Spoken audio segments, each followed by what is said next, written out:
আসসালামু আলাইকুম প্রিয় বন্ধুরা, কেমন আছেন আপনারা?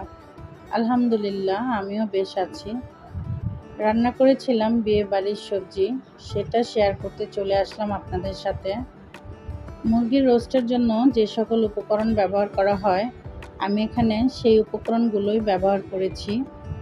আর সবজি নিয়েছি ফুলকপি, ব্রকলি, গাজর, পেঁপে ও ক্যাপসিকাম।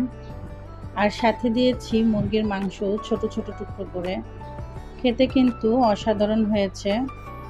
ভিডিওটি শেষ পর্যন্ত দেখবেন প্লিজ। রান্না করতে করতে আপনাদের সাথে একটু গল্প করি। এই সবজিটি আপনারা কে কীভাবে রান্না করেন জানাবেন। আমার ভিডিওগুলো আপনাদের কাছে কেমন লাগে? আমি চেষ্টা করি ভালো কিছু করতে, তারপরও ভুল থাকতেই পারে। ভুল হলে ক্ষমা সুন্দর দৃষ্টিতে দেখবেন প্লিজ। আর হ্যাঁ বন্ধুরা, আপনারা কে কোথা থেকে ভিডিওটি দেখছেন কমেন্ট করে জানাবেন।